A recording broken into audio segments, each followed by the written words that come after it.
بسم اللہ الرحمن الرحیم۔ اللہ اور اس کے رسول کی اطاعت کرو اور آپس میں مت جھگڑو کہ بکھر کے کمزور ہو جاؤ گے۔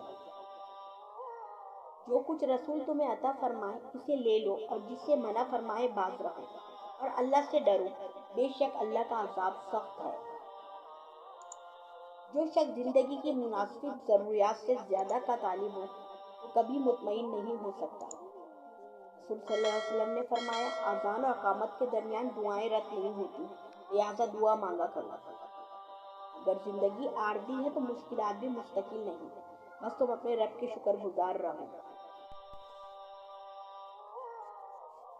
انجام کی خرابی ابتدا کی برائی سے ہوتی ہے، لہٰذا ابتدا کو اچھا بناؤ۔ جس کام کے کرنے کا اللہ تعالیٰ نے اپنی رحمت کا وعدہ فرمایا ہے اس کے کرنے میں جلدی کرو۔ اللہ سے محبت کرو، جب زمانہ مشکل میں ڈال دیتا ہے تو میرا رب ہزار راستے کھول دیتا ہے۔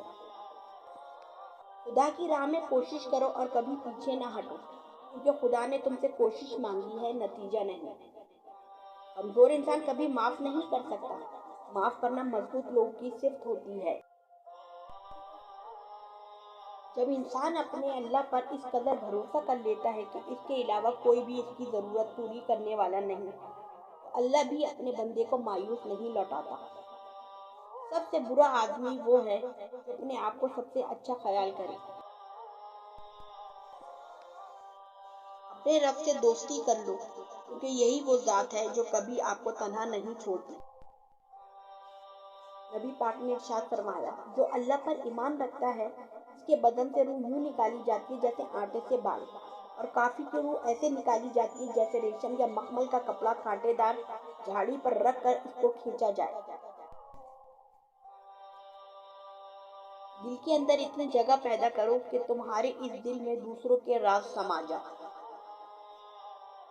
اللہ پر یقین وہ طاقت ہے جو پتھر کو بھی پانی بنا دے۔ نیک بننے کے لیے ایسی ہی کوشش کرو جیسے تم خوبصورت دکھنے کے لیے کرتے ہو۔ زیادہ کھانے سے بچو کہ یہ دل کو اجاڑتی، بیمار بناتی اور عبادت سے روکتی ہے۔